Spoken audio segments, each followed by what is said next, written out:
ഗസയിൽ 67,000-ലേറെ പേരെ കൊന്നൊടുക്കുകയും ആശുപത്രികളും വീടുകളും താമസ കെട്ടിടങ്ങളും ഉൾപ്പെടെ തകർക്കുകയും ചെയ്തെങ്കിലും 2 വർഷം കൊണ്ട് ഇസ്രായേലിനുണ്ടായത് നേട്ടങ്ങളല്ല, മറിച്ച് രാഷ്ട്രീയവും സാമ്പത്തികവും സാമൂഹികവും മാനുഷികവും ഉൾപ്പെടെയുള്ള വിവിധ മേഖലകളിലെ എണ്ണിയാൽ തീരാത്ത നഷ്ടങ്ങളാണ്. സ്വന്തം ജനത തന്നെ ഇസ്രായേൽ പ്രധാനമന്ത്രി ബെഞ്ചമിൻ നെതന്യാഹുവിനെതിരെ തെരുവിലിറങ്ങി എന്നതാണ് ശ്രദ്ധേയമായ കാര്യം. ആ പ്രതിഷേധം തലസ്ഥാന നഗരത്തിൽ ഉൾപ്പെടെ ഇപ്പോഴും തുടരുന്നുണ്ട്. ഇതുൾപ്പെടെ 2 വർഷമായി തുടരുന്ന വംശഹത്യാ കാലയളവിൽ ഇസ്രായേലിന് എന്തൊക്കെ സംഭവിച്ചു? തിരിച്ചടികൾ എന്തൊക്കെയാണ്? നെതന്യാഹുവിന്റെ ഭാവി എന്ത് എന്ന് പരിശോധിക്കാം. സ്വാഗതം ഇൻഡെപ്തിലേക്ക്.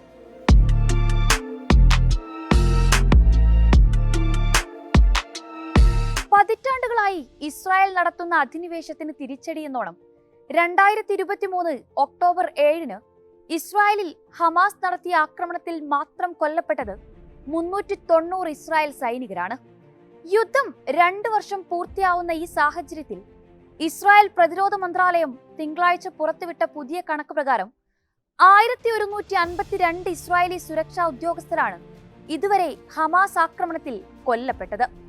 ഇവരിൽ 42% പേർ, അതായത് 487 പേരും 21 വയസ്സിന് താഴെയുള്ളവരാണെന്നും 337 പേർ, അഥവാ 22-നും 30-നും ഇടയിൽ പ്രായമുള്ളവരാണെന്നും മന്ത്രാലയം വ്യക്തമാക്കുന്നു. ആകെ കൊല്ലപ്പെട്ട സൈനികരിൽ 1086 പേർ പുരുഷന്മാരും 66 പേർ സ്ത്രീകളുമാണ്. കേണൽമാർ ഉൾപ്പെടെയുള്ള നിരവധി ഉന്നത ഉദ്യോഗസ്ഥരും കൊല്ലപ്പെട്ടവരിൽ ഉൾപ്പെടുന്നു. സൈനിക മേഖലയിലെ തിരിച്ചടിയാണ് ഒരു രാജ്യത്തെ സംബന്ധിച്ച് ഏറ്റവും വലിയ പ്രതിസന്ധി എന്നിരിക്കെ ഇസ്രായേലിനുണ്ടായ നഷ്ടം ചെറുതല്ലെന്ന് തെളിയിക്കുന്നതാണ് ഈ കണക്കുകൾ. മാത്രമല്ല, ഇതുവരെ 19,000-ലേറെ ഇസ്രായേലി സൈനികർക്ക് പരിക്കേറ്റിട്ടുമുണ്ട്. ഇവരിൽ നിരവധി പേരുടെ സ്ഥിതി ഗുരുതരവുമാണ്. സൈനികർ നേരിടുന്ന മറ്റൊരു പ്രശ്നം യുദ്ധം മൂലമുള്ള മാനസിക സംഘർഷവും വിഷാദവുമാണ്. ഇസ്രായേലിലെ യെദിയോത്ത് അഹ്റോനോത്ത് ദിനപത്രത്തിന്റെ കഴിഞ്ഞ ജൂലൈ അവസാന വാരത്തിലെ റിപ്പോർട്ട് പ്രകാരം 10,000-ത്തിലധികം ഇസ്രായേലി സൈനികർ മാനസികാരോഗ്യ പ്രശ്നങ്ങൾ അനുഭവിച്ചു വരുന്നു. ഇതിൽ 3,679 പേർക്ക് പോസ്റ്റ് ട്രോമാറ്റിക് സ്ട്രെസ് ഡിസോർഡർ ഉണ്ടെന്നും കണ്ടെത്തി. 2024-ൽ മാത്രം 9,000 സൈനികർ ഉത്കണ്ഠ, ക്രമീകരണ വൈകല്യങ്ങൾ, പോസ്റ്റ് ട്രോമാറ്റിക് സ്ട്രെസ് ഡിസോർഡർ, വിഷാദം എന്നിവയുൾപ്പെടെയുള്ള മാനസിക പ്രശ്നങ്ങൾ തിരിച്ചറിയാനായി അപേക്ഷകൾ സമർപ്പിച്ചതായും പത്രം വ്യക്തമാക്കി. 2024 ഫെബ്രുവരിയിൽ IDF ഉദ്യോഗസ്ഥർ പറയുന്നതനുസരിച്ച് ഏകദേശം 3,000 സൈനികരെ പരിശോധിച്ചു. മാനസിക സമ്മർദ്ദവും ജോലി സമ്മർദ്ദവും മൂലം 50-ലേറെ ഇസ്രായേൽ സൈനികർ ആത്മഹത്യ ചെയ്തിട്ടുണ്ടെന്ന കണക്കുകളും പുറത്തു വന്നിരുന്നു. യുദ്ധം ആരംഭിച്ച് 1 വർഷത്തിന് ശേഷം സൈനികരുടെ ആത്മഹത്യയിൽ ഗണ്യമായ വർധനയുണ്ടായി. മെഡിക്കൽ, മാനസികാരോഗ്യ ഉദ്യോഗസ്ഥർ തങ്ങൾക്ക് ആവശ്യമായ പരിചരണം നൽകുന്നില്ലെന്ന പരാതിയും പല സൈനികരും ഉയർത്തിയിരുന്നു. തങ്ങൾ കടുത്ത മാനസിക പീഡനമാണ് നേരിടുന്നതെന്ന് സൈനികർ തന്നെ വെളിപ്പെടുത്തിയിട്ടുണ്ട്. ഗസയ്ക്കെതിരായ ആക്രമണത്തിൽ നെതന്യാഹുവിന്റെ ഗീർവാണങ്ങൾ തുടരുന്നതിനിടെ 2023 ഒക്ടോബർ 7-ലെ ഹമാസ് ആക്രമണം തടയുന്നതിൽ പരാജയപ്പെട്ടതിന്റെ ഉത്തരവാദിത്തം ഏറ്റെടുത്ത് ഇസ്രായേൽ സൈനിക മേധാവി ഹെർസി ഹലേവി രാജിവെച്ചതായിരുന്നു മറ്റൊരു തിരിച്ചടി. ഇദ്ദേഹത്തോടൊപ്പം സൈന്യത്തിന്റെ ദക്ഷിണ കമാൻഡ് മേധാവി യാരോൺ ഫിൻകെൽമാനും രാജിവെച്ചു.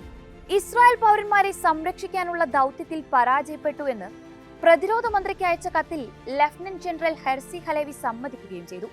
ഹമാസ് ആക്രമണത്തിന് പിന്നാലെ ഇസ്രായേൽ ഗസയ്ക്കെതിരെ യുദ്ധം പ്രഖ്യാപിച്ച് 15 മാസവും 2ാം വെടിനിർത്തൽ പ്രഖ്യാപിച്ച് 2 ദിവസവും പിന്നിടുമ്പോഴായിരുന്നു സൈനിക മേധാവിയുടെ രാജി. ഗസയ്ക്കെതിരായ യുദ്ധം മൂലം ഇസ്രായേൽ കനത്ത സാമ്പത്തിക പ്രതിസന്ധിയാണ് നേരിടുന്നത്. ഗസയിലെ വംശഹത്യാ യുദ്ധത്തിന്റെ ഫലമായി ഇസ്രായേലിന് $67 ബില്യൺ നഷ്ടം സംഭവിച്ചതായുള്ള റിപ്പോർട്ടുകളും പുറത്തു വന്നിരുന്നു. ഇതിൽ സൈനിക മേഖലയിലെ നഷ്ടം $34 ബില്യൺ. കൂടാതെ പൊതു ബജറ്റിലും വലിയ നഷ്ടമാണ് സംഭവിച്ചത്. അധിനിവേശ രാജ്യത്തിന്റെ ചരിത്രത്തിലെ ഏറ്റവും വലിയ നഷ്ടമാണിത്. യുദ്ധത്തെ തുടർന്ന് ഇസ്രായേലിൽ കഴിഞ്ഞ വർഷം ഏകദേശം 60,000 കമ്പനികൾ അടച്ചുപൂട്ടി.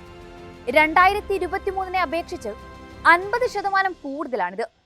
വിനോദസഞ്ചാരികളുടെ എണ്ണം 70% കുറഞ്ഞു. ഇതോടെ ടൂറിസം മേഖലയ്ക്ക് $5 ബില്യൺ നഷ്ടമുണ്ടായി. നിർമ്മാണ മേഖലയ്ക്ക് $4 ബില്യൺ നഷ്ടമാണുണ്ടായത്. ഈ മേഖലയിലെ 70-ലധികം കമ്പനികൾ അടച്ചുപൂട്ടുകയും ചെയ്തിട്ടുണ്ട്. 2023 ഒക്ടോബർ 7-ന് ശേഷം ഏകദേശം $34.09 ബില്യൺ സാമ്പത്തിക നഷ്ടമുണ്ടായതായി ഇസ്രായേലി ധനകാര്യ മന്ത്രാലയം അറിയിച്ചിരുന്നു. ഗസയിലെയും ലബനാനിലെയും യുദ്ധങ്ങൾക്ക് ധനസഹായം നൽകുന്നതുമായി ബന്ധപ്പെട്ട ചെലവുകളിലെ വർധനയാണ് ഇതിന് പ്രധാന കാരണം. ഡിസംബറിൽ $5.2 ബില്യൺ ബജറ്റ് കമ്മിയാണ് രേഖപ്പെടുത്തിയത്. അതേസമയം ഈ കണക്കുകൾ യുദ്ധത്തിന്റെ നേരിട്ടുള്ള ചെലവുകൾ മാത്രമാണ്. മറ്റു സാമ്പത്തിക സാമൂഹിക പ്രത്യാഘാതങ്ങൾ വേറെയും സംഭവിച്ചിട്ടുണ്ട്. GDP കുറഞ്ഞു. സ്വകാര്യ നിക്ഷേപം 12% താഴെയായി. സമ്പദ് വ്യവസ്ഥ 20% ചുരുങ്ങി. ഇറക്കുമതി 42% കുറഞ്ഞു. കയറ്റുമതി 18% കുറഞ്ഞു എന്നതും യുദ്ധത്തിന്റെ അനന്തരഫലങ്ങളാണ്. ഗസയിൽ യുദ്ധം തുടരുന്ന സാഹചര്യത്തിൽ ഇസ്രായേലിൽ കനത്ത ആഭ്യന്തര പ്രശ്നങ്ങളാണ് നിലനിൽക്കുന്നത്. പ്രധാനമന്ത്രി ബെഞ്ചമിൻ നെതന്യാഹുവിന്റെ നയങ്ങളുടെ ഫലമായി ഇസ്രായേൽ തകർച്ചയുടെ വക്കിലാണെന്ന് മുൻ പാർലമെന്റ് അംഗം തന്നെ വ്യക്തമാക്കിയിരുന്നു. വളരെ ആഴത്തിലുള്ള ഭരണഘടനാ പ്രതിസന്ധിയിലൂടെയാണ് രാജ്യം കടന്നുപോകുന്നത്. മുഴുവൻ ഭരണകൂടത്തിന്റെയും തകർച്ചയ്ക്ക് സാധ്യതയുണ്ടെന്നും സെനറ്റ് മുൻ അംഗം മോശെ റാസ് പറഞ്ഞിരുന്നു. ഇപ്പോൾ നടക്കുന്ന അത്രയും ശക്തമായ പ്രതിഷേധങ്ങൾ ഇതിനു മുൻപ് ഒരിക്കലും ഇസ്രായേൽ അഭിമുഖീകരിച്ചിട്ടില്ലെന്നും അദ്ദേഹം ചൂണ്ടിക്കാട്ടിയിരുന്നു. നെതന്യാഹുവിനെതിരെ മന്ത്രിമാർ തന്നെ രംഗത്ത് വരുന്ന സാഹചര്യവുമുണ്ടായി. ഹമാസിനെ സമ്പൂർണമായി പരാജയപ്പെടുത്തുമെന്ന് അവകാശപ്പെടുന്നവർ സത്യം പറയുന്നില്ലെന്ന് മന്ത്രി ഗാഡി ഐസൻകോട്ട് വെളിപ്പെടുത്തിയിരുന്നു. ഹമാസിനെ പൂർണ്ണമായും കീഴടക്കാനോ ബന്ദികളെ മോചിപ്പിക്കാനോ കഴിയാതെ വന്നതോടെ ഇസ്രായേൽ യുദ്ധ ക്യാബിനറ്റിലും ഭിന്നത രൂക്ഷമായി. മുൻ പ്രതിരോധ മന്ത്രിയും മുൻ ആർമി ജനറലുമായ ബെന്നി ഗാൻസും സഖ്യകക്ഷി നേതാവും മന്ത്രിയുമായ ഗാഡി ഐസൻകോട്ടും യുദ്ധകാല മന്ത്രിസഭയിൽ നിന്ന് രാജിവെച്ചു. ഇതേ തുടർന്ന് നെതന്യാഹു യുദ്ധ ക്യാബിനറ്റ് പിരിച്ചുവിടുന്ന സ്ഥിതിയുമുണ്ടായി. ബന്ദികളെ മോചിപ്പിക്കാനാവാത്തതിനെതിരെ ഗസ യുദ്ധം ആരംഭിച്ച് മാസങ്ങൾ പിന്നിട്ടതു മുതൽ തെൽ അവീവിലടക്കം വൻ പ്രതിഷേധമാണ് അരങ്ങേറുന്നത്. ഗസ യുദ്ധം ഉടനടി അവസാനിപ്പിക്കണമെന്നും ശേഷിക്കുന്ന ബന്ദികളെ തിരികെ കൊണ്ടുവരണമെന്നും ആവശ്യപ്പെട്ട് 10,000-കണക്കിന് പേരാണ് ഓരോ പ്രതിഷേധത്തിലും അണിനിരന്നത്. റിസർവ് സൈനികരിൽ ചിലരും റാലിയിൽ പങ്കെടുത്തതായി ഇസ്രായേലി മാധ്യമങ്ങൾ തന്നെ റിപ്പോർട്ട് ചെയ്തിരുന്നു. നെതന്യാഹുവിന്റെ വസതിയിലേക്കും പ്രതിഷേധ മാർച്ചുണ്ടായി. കഴിഞ്ഞ ദിവസവും തെൽ അവീവിൽ 10,000 പങ്കെടുത്ത കൂറ്റൻ റാലി നടന്നു. ബന്ദികളെ കൊലയ്ക്ക് കൊടുക്കാൻ നെതന്യാഹുവിനെ അനുവദിക്കില്ലെന്ന് പ്രക്ഷോഭകർ ഓർമ്മിപ്പിച്ചു. നെതന്യാഹു നിലവിൽ തന്റെ രാഷ്ട്രീയ താൽപര്യങ്ങൾക്ക് വേണ്ടി യുദ്ധം തുടരുന്നതിൽ ഉറച്ചു നിൽക്കുകയാണെന്നാണ് പ്രതിപക്ഷത്തിന്റെ ആരോപണം. ലക്ഷ്യങ്ങൾ നേടുന്നതിൽ ഇസ്രായേൽ പരാജയപ്പെട്ടെന്ന് ഇസ്രായേൽ മുൻ റിസർവ് ജനറൽ ഇറ്റ്സാക് ബ്രിക് വ്യക്തമാക്കിയിരുന്നു. ഇസ്രായേലിലെ ഫലസ്തീൻ തടവുകാരെ വിട്ടയച്ചും വെടിനിർത്തൽ പ്രഖ്യാപിച്ചും ബന്ദിമോചനം സാധ്യമാക്കണമെന്നും ഇസാക് ബ്രിക് പറഞ്ഞിരുന്നു. യുദ്ധ കുറ്റകൃത്യങ്ങൾ ആരോപിച്ച് ഇസ്രായേൽ പ്രധാനമന്ത്രി ബെഞ്ചമിൻ നെതന്യാഹു മുൻ പ്രതിരോധ മന്ത്രിക്കുമെതിരെ അന്താരാഷ്ട്ര ക്രിമിനൽ കോടതി അറസ്റ്റ് വാറന്റ് പുറപ്പെടുവിച്ചതും ഇസ്രായേലിനെ സംബന്ധിച്ച് കനത്ത തിരിച്ചടിയാണ്.